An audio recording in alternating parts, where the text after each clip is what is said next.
Bonjour les amis, fans de l'Olympique Lyonnais, bienvenue dans cette vidéo d'actu consacrée à l'OL. Vous allez voir que, bah, regardez la rivière les amis, ça pleut comme à Gravelotte. Les informations, alors bon, des informations qui décrivent quand même une situation assez tendue. On va le voir de la part de la direction, de la part peut-être des joueurs. Bon, ça, ça flingue de partout. Moi, ce que je retiens essentiellement, c'est quand même que John Textor, vous l'avez ici. John Textor, il soutient le Paris Saint-Germain, figurez-vous. Eh ouais, on va voir. Et vous pourrez le vérifier par vous-même. On va voir aussi que l'OL ne baisse pas les bras par rapport à la sanction injuste d'annuler le carton rouge de Stassin. Et on va commencer par quelques petites infos en rafale. Bon, déjà, une bonne nouvelle, puisque nos jeunes U23, puisqu'il existe une compétition qui est organisée par la Première Ligue, qui met en compétition 12 équipes de Première Ligue et 12 équipes internationales, dont l'Olympique Lyonnais. Et nos Gones se sont imposés en demi-finale, 2-0 face à Fulham. Et donc ils sont en finale de la Première Ligue International Cup. Donc c'est bien, puisqu'on espère pouvoir sortir des jeunes. D'ailleurs, je vous invite à aller participer à la FAQ sur ma vidéo, sur l'académie, qui se trouve dans l'onglet Post, qui a remplacé l'onglet Communauté, puisque j'ai pris l'habitude de dire l'onglet Communauté. Et en fait, maintenant, ça s'appelle Post. Donc voilà, vous pouvez, sous la vignette de la vidéo, poser vos questions à Siwaka, qui est un spécialiste de l'académie et qui nous répondra. Deuxième info, alors là, bon, qui malheureusement décrit un petit peu la situation des finances de l'OL. Eh bien, figurez-vous que Pierre Sage n'a toujours pas été payé. Et là encore, ça va être le Progrès qui nous donne beaucoup d'infos en ce moment, qui nous le dit.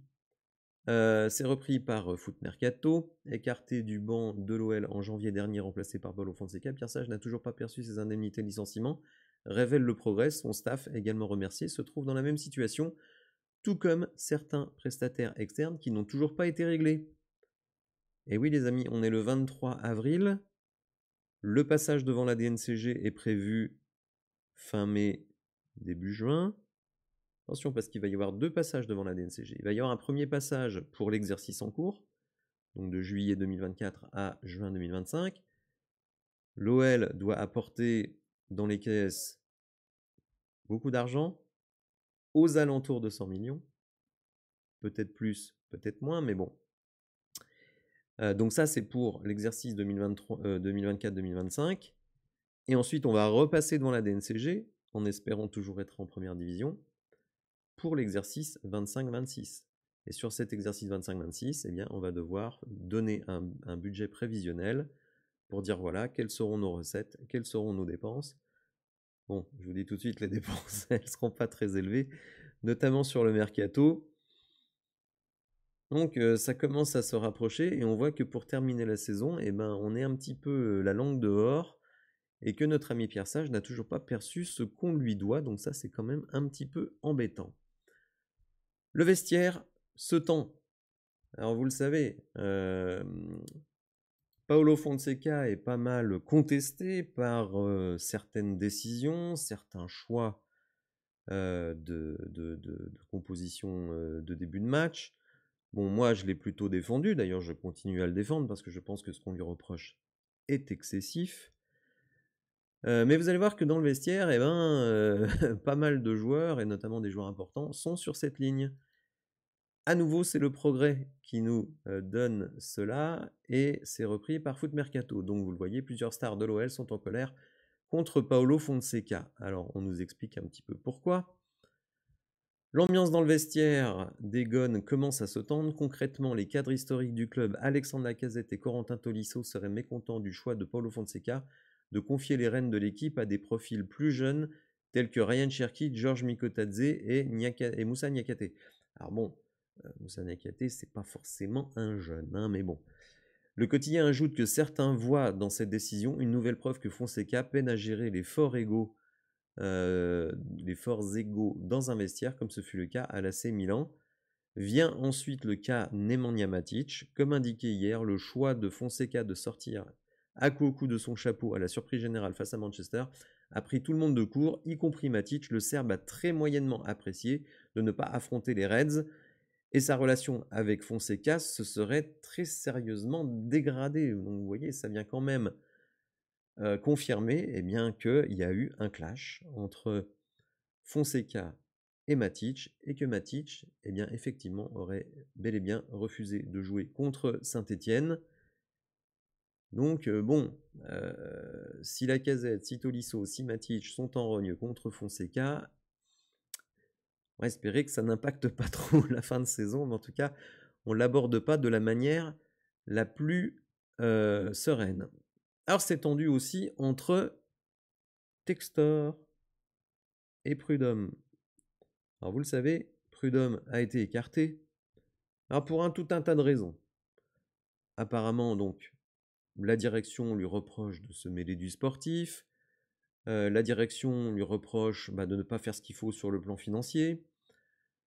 La direction lui reproche aussi d'avoir fait capoter un certain nombre de dossiers. Et c'est Fabrice Hawkins, donc via RMC Sport, eh bien, qui nous en dit davantage, puisque figurez-vous qu'il y a eu une altercation. On savait que, on va dire, il y avait une engueulade, mais c'est plus important que ça. Puisque je le disais, donc, la direction reproche à Prud'homme de s'occuper du sportif, et figurez-vous qu'après le match de Manchester United, on nous dit ici, donc sur RMC Sport, le ton est monté entre les deux hommes jeudi soir devant le vestiaire lyonnais. Textor, devant témoin, a empêché Prud'homme d'accéder au vestiaire des Gones, lui disant en substance qu'il n'avait rien à y faire. Comme indiqué lundi par RMC Sport, le DG est aujourd'hui sur la sellette et sa situation devra être suivie de très près dans les jours et semaines à venir. Alors on nous dit aussi, alors c'est pas forcément dans cet article-là, qu'il y avait hier, on va dire, une réunion avec les différents partenaires du club et que Prud'homme n'était pas là. Alors que là, pour le coup, il aurait dû être là. Donc c'est très tendu, clairement, entre Prud'homme et Textor, et Textor l'aurait carrément empêché d'accéder au vestiaire. Bon, il se tend un peu, notre ami Textor, et vous allez voir que ça ne s'arrête pas là. Parce que là, il nous a dit quelque chose quand même qui est assez étonnant. Et oui, vous le voyez dans mes titres, Textor soutient le PSG. Ouais, comment ça, il soutient le PSG? Qu'est-ce que tu nous racontes? Je vous raconte tout simplement dans une vidéo qui a été publiée par l'Olympique Lyonnais sur sa chaîne YouTube. Alors évidemment, je ne vais pas vous montrer la vidéo, mais vous pouvez aller la voir. Hein. Je mettrai le lien dans la description. Et donc, John Textor est interrogé pendant environ 9-10 minutes par les journalistes. Donc c'est juste après le derby. Alors il commence déjà par s'excuser auprès des supporters pour le visage montré par l'équipe. Bon, il trouve que c'est pas normal. Ensuite, il enchaîne évidemment sur le carton rouge en disant que, voilà, selon lui, il aurait dû être maintenu. Et là-dessus, on peut être totalement d'accord. Il dit également que, selon lui, à 8 reprises, la VAR a pris des décisions erronées contre l'Olympique Lyonnais. Alors bon, j'ai pas pu vérifier ça, mais bon, on va lui faire confiance. Et ensuite, il parle, figurez-vous, des autres clubs français. Et donc, que nous dit-il? Il dit « Je soutiens toutes les équipes françaises pour qu'elles réussissent en Europe, même le PSG. » Alors ça, quand même, je trouve ça très étonnant. Puisque John Textor nous dit « Le PSG agit en secret auprès de la DNCG pour nous ruiner. Le PSG est hégémonique et fait tout pour gêner l'Olympique Lyonnais. Il y a un complot généralisé des instances manipulées par le PSG pour nous faire tomber. » Puisqu'il dit « Nous luttons contre des forces supérieures, etc. etc. » Et lui soutient le PSG. Donc il nous dit: «Je soutiens des gens qui essayent de nous faire du mal». Alors ça quand même, je trouve ça très surprenant. N'hésitez pas à me dire ce que vous en pensez dans les commentaires parce que qui disent: «Je soutiens, les équipes françaises en Europe», bon OK, sauf le PSG, mais lui il dit: «Même le PSG». Alors là quand même, je trouve ça un peu bizarre et finalement, ce truc-là, personne n'en parle. Tu sais, je suis quand même surpris, parce que d'un côté, j'entends complot, complot, complot et de l'autre côté, les gens qui complotisent contre nous, eh ben, on les soutient. Bon, je sais pas. En tout cas, moi, ça me surprend, que cette déclaration, finalement, ne trouve que très peu d'écho, sauf évidemment sur ma chaîne. Alors, on va continuer avec, alors cette fois, une bonne nouvelle, au moins sur le plan financier, puisqu'on a effectivement un premier départ de notre effectif qui est acté. En effet, Saïd Benrahma, vous le savez, est prêté à Neom, donc une équipe qui évolue en 2e division en Arabie Saoudite. Et figurez-vous que Neom est désormais officiellement promu. Ils ont gagné hier ou avant-hier. D'ailleurs, un penalty marqué par Saïd Benrahma qui, je crois, a mis 4 buts et 6 passes décisives dans ses 6 mois, enfin même pas, 4 mois et demi à Neom. Et donc, dans les clauses du prêt, eh bien, c'est clair et net. Si Neom est promu en première division saoudienne, eh bien, le transfert de Saïd Benrahma sera validé pour un montant de 12 millions avec 3 millions de bonus. Donc ça, c'est quand même une bonne nouvelle. On lui souhaite évidemment de kiffer sa life en Arabie Saoudite. Visiblement, il s'est très bien acclimaté puisque il a fait des belles stats. Au final, c'est un choix payant pour lui. Est-ce que c'est payant pour nous? Alors oui, à partir du 1er juillet. Mais par contre, je maintiens et je maintiendrai toujours que le prêter jusqu'à la fin de la saison était une erreur. On voit bien à quel point on a galéré sans ailier. Donc, je trouve que le gain de ce prêt, il n'est pas bon du tout, puisque de toute façon, si Saïd Benrahma voulait partir à Neom, il pouvait le faire en juillet. Il y aurait eu une indemnité de transfert vu qu'il était toujours sous contrat. Et nous, on a vu quand même nos 2 ailiers blessés. Donc avoir un gars quand même qui a une excellente technique comme Saïd Benrahma, je trouve quand même que c'est du gâchis. Alors on continue avec Michael Gerlinger, vous savez c'est le directeur sportif si on peut dire du groupe Eagle, pas forcément de l'Olympique Lyonnais. D'ailleurs, j'ai lu, alors je ne sais plus où, je vais vous dire franchement, que finalement ça doit être dans l'équipe d'ailleurs, que c'est peut-être lui qui va remplacer Prud'homme. Je ne sais pas. Il parle français, Gerlinger. Vous le savez, il a été en responsabilité au Bayern Munich. Et donc, il nous parle de la VAR, puisque figurez-vous qu'il a été dans la commission de la VAR en Allemagne. Donc il dit, ça n'aide personne si chaque lundi on a des discussions sur les erreurs de la VAR ou de l'arbitrage. Il faut une responsabilité accrue des arbitres. J'étais dans la commission VAR de la Ligue en Allemagne. Il y avait des directives, combien d'images on montre, quelles vidéos, etc. Ça doit exister ici aussi. Dimanche, tous les téléspectateurs ont mieux vu que Monsieur Le Texier. Donc il pense déposer un recours devant la commission des compétitions qui est en charge de l'homologation des matchs. Bon, est-ce que ce recours a des chances d'aboutir? Très sincèrement, j'ai des doutes. Mais bon, sachez que voilà, l'OL ne baisse pas totalement les bras sur ce match, puisqu'on considère, à mon avis, à juste titre, que ce carton rouge enlevé a été très pénalisant, puisque le joueur qui aurait dû être expulsé est resté sur le terrain et a mis le 2e but. Et je pense quand même qu'on peut dire, sans faire trop de foot fiction, même si je n'aime pas faire du foot fiction, que en jouant plus d'1 heure à 11 contre 10 contre l'AS Saint-Etienne avec un seul but de retard au moment où Stassin doit être expulsé, c'est pas non plus faire trop de foot fiction. En tout cas, je ne pense pas qu'on aurait perdu.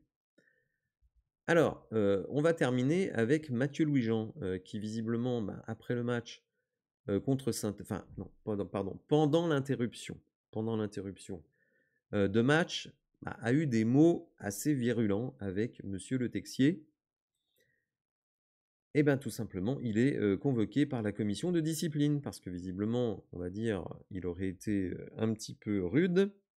Bon, je pense qu'il ne risque pas grand-chose dès lors que la commission de l'arbitrage a reconnu que le carton rouge était mérité. Alors, il faut savoir qu'il y a une petite thèse là qui, on va dire, circule dans les membres de la direction, bon là on ne donne pas de nom, hein, ça reste très vague, puisqu'on pense tout simplement que Corentin Tolisso était ciblé par Saint-Étienne. Puisque avant la grosse faute, eh bien, il aurait subi 3 grosses fautes déjà, donc certains pensent que Tolisso était ciblé pour le faire sortir. Alors bon, évidemment, difficile à prouver, hein, sauf si vous trouvez un message WhatsApp qui dit que hey, les gars, demain, Tolisso, il faut le dézinguer. Bon, je ne sais pas.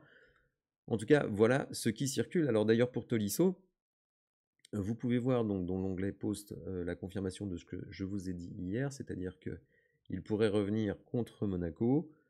Aujourd'hui, on en sait un petit peu plus. Il paraît que sa cheville, finalement, est déjà remise. Et donc, une petite entorse au genou. Alors bon, comme je vous l'ai dit déjà, entorse au genou, moi j'en ai déjà eu. Ça dépend vraiment de l'intensité. On sait qu'il n'y a pas d'arrachement de ligament. Donc, on joue Monaco dans une dizaine de jours. Non, un peu plus, puisqu'il reste 4 matchs dans 2 ou 3 semaines. Bon, bref. Donc, dans 2 ou 3 semaines. Et donc, ça me paraît pas fou que Tolisso puisse être de retour pour le déplacement à Monaco, qui effectivement est très très important, à condition qu'on ait fait le travail contre Rennes et contre Lens. C'est pas fait. Vous voyez, il y a quand même un certain nombre d'éléments qui montrent que c'est très crispé au niveau de la direction, que c'est très crispé au niveau du vestiaire. Bon, on va avoir rapidement la réponse de savoir dans quel état d'esprit sont nos joueurs samedi, puisque donc réception de Rennes, pour se donner une chance d'y croire encore. Voilà les amis, j'espère que cette vidéo vous aura plu. Si c'est le cas, n'hésitez pas à liker, à vous abonner à la chaîne, et je vous dis à bientôt pour de nouvelles infos. Merci, au revoir.